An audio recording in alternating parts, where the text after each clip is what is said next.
اب بدری بڑے بہادر لوگ ہیں، لیکن مسلم شریف کی حدیث ہے، حضرت انس رضی اللہ عنہ بھی ہے، حضرت انس رضی اللہ عنہ کی روایت ہے، آپ فرماتے ہیں میں ساتھ دیکھا سرکار دو عالم علیہ السلام کو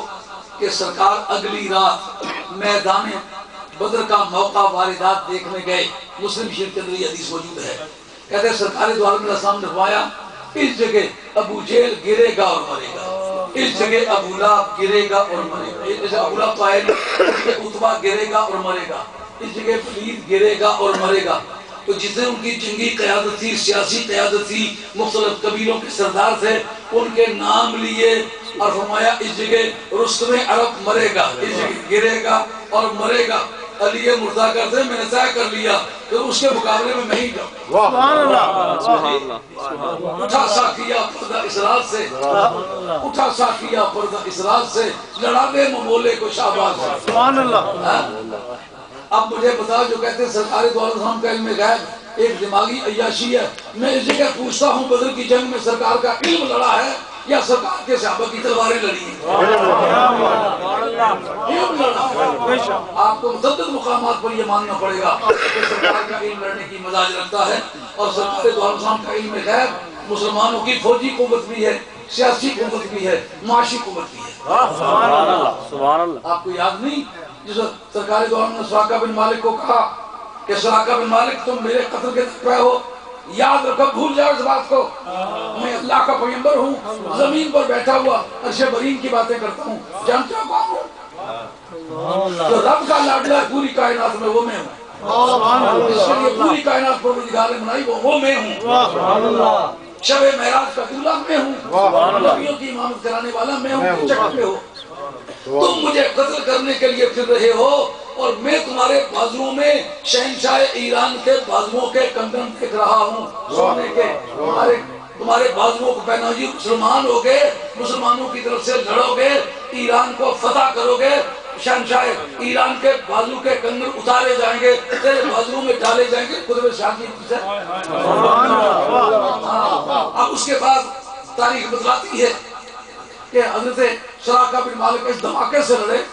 کہ اس دھماکے سے پہلے کبھی نہیں لڑا کرتے تھے۔ دوستوں نے پوچھا کہ سراقہ بن مالک اتنی بے جگری سے لڑتے ہو، تمہیں پرواہ ہی نہیں ہے کہ لوگوں کی تلواریں ہیں؟ انہوں نے کہا میں نے سرکار کی زبان سے سنا ہوا ہے جب تک ایران فتح نہیں ہوتا شہنشاہ ایران کے بازوؤں کے کنگن نہیں اترتے، میرے بازوؤں میں پہنائے نہیں جاتے، دنیا کی کوئی طاقت مجھے مار نہیں سکتی، بجلیاں اور دریاؤں کے طوفان کی میرا راستہ نہیں روک سکتے۔ میں سمجھتا ہوں تو بات منہ سے تمہارے نکلی وہ بات ہو گئی، دل کو کہہ دیے شب تو رات ہو گئی۔ بہادری بڑی بہادری ہے، لیکن جو اگلے دن سرکار نے بتلایا ہے کہ اس جگہ ابو جہل گرے گا اور مرے گا، دو چھوٹے بچوں نے معاذ و معاوض نے طے کر لیا ہم ماریں گے، تو دلیری کیا تمہارے جیسے بچوں نے کبھی ابو جہل جیسے سرکنے کو مارا؟ ان کا سرکار کی زبان سے یہ بات گرے گا اس جگہ اور مرے گا، اس جگہ کا ہم پہرا دیں گے۔ اب بتاؤ اس جگہ بات صادق آئے گی کہ نہیں؟ اٹھا ساکیہ پردہ اسرار سے، لڑا دے ممولے کو شہباز۔ بچے اٹھ کے ابو جہل کے گلے پڑے کہ نہیں؟ بدریو تمہیں کائنات بھر کے مجاہدوں، بہادروں، دلیروں، سورماؤں، شاہزوروں نے تمہیں سلام کیا ہے، اور آسمانی قدسی تمہیں جھک جھک کے سلام کہتے ہیں۔ حدیث صحیح کہتا آتا ہے کہ حضرت نبی نے فرمایا اللہ تعالیٰ نے غیب کے پردوں سے جھانک کے ان بدری نوجوانوں کے لڑنے اور انداز قتال کو داد دی ہے اور کہا تمہیں اب دوزخ میں کوئی نہیں لے جا سکتا۔ آج تم نے قربانی محبوب کبریا کی بارگاہ میں دی ہے نا، جس ترازو پر چڑھ کے تم نے رقص کیا ہے نا، یہ تلوار کی مار ہے۔ بیعتانا تماشا یہ خواجہ عثمان ہارونی کا کلام ہے، خواجہ غریب نواز کے مرشد پاک بیعتانا تماشا کن کے در اندر حجام بازاں بسد سامان رسوائی سرے بازار بھی رکھتا۔ اے محبوب آج آپ آ کے یہ تماشا دیکھیں کہ آپ کو غلام اس وقت تلوار کی دھار پر رقص کرتا ہے کہ نہیں؟ اگرچہ قطرہ شبنم نفایت برسر خارے منما قطرہ شبنم کے نوکے خار بھی رقصا،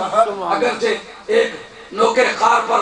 قطرہ شبنم کو ڈانس کرنے کی عادت نہیں، پر آج آ کر دیکھو قطرہ شبنم نوکے خار پر میں بھی رقص ہے کہ نہیں ہے؟ باقی کو دستار بھی رقصم بمید جبے کر ببائے دستار کے تجھے رقص کر کے خوش کر رہا ہوں حیدر نچ کے یار منا لئیے اور میں لوگ آکے پیڑی کنجری سبحان اللہ بات سمجھ آئیے اب یہ لوگ بھی بہادر ہیں مگر سرکار پہلے بتا دیں کہ یہ میدان ماریں گے مار کے آئیں گے جنگی قیادت ختم ہو جائے گی دشمن کی سیاسی قیادت ختم ہو جائے گی پھر حضرت حیدر کرار میں بڑی خوشی تلوار لے کر کے ولید کے سامنے چلا گیا اگلے دن جو سرکار نے فرمایا ہے ولید اس جگہ گرے گا اور مرے گا وہ رستم عرب و 72 جنگیں لڑا ہوا ہے علی مرزا نے جنگ کے نام کی چیز پہلے کوئی دیکھی ہوئی نہیں ہے اب وہ کس قوت سے لڑے سرکار کی زبان نے بتلا دیا انشورنس ہو چکی ہوئی ہے اس لیے وہ لڑنے کے لیے جد کر رہے ہیں واہ حسین سرکار کی گود میں بیٹھ کے تیرا فیصلہ ہوا تو کربلا میں جائے گا تو صحیح تیری ماں کی قبر پھر تیری لاش کو بھی آتا ہوا نہیں دیکھے گی تیری سغرا بھی مدینہ طیبہ میں روتی رہ جائے گی انتظار کرتی رہ جائے گی کہ ابا وعدہ کر کے گئے تھے واپس آئیں گے لیکن جب واپس نہیں آؤ گے تو سغرا مدینہ طیبہ کے گلی کوچوں کو ایک سلسلی انگیز قسم کا نالہ ہائزار سنائے گی پر یاد رکھو حسین جاؤ گے پر واپس نہیں آؤ گے اس جگہ کہنا پڑتا ہے واہ حسین واہ حسین واہ حسین تجھے پتا ہے مجھے جانا ہے پر واپس نہیں آنا پر اس کے باوجود مجھے رواں کی طرح دشمن کے دروازے تک گیا کہ نہیں بتاؤ کون ایسا شخص ہے جس وقت دشمنوں کے مناظر دیکھو جب جان پر پڑی تو ننگا ہو کے دکھلایا کہ رب ننگوں کو مارنے کی عادت نہیں رکھتے ننگا ہو کے دکھلایا واہ حسین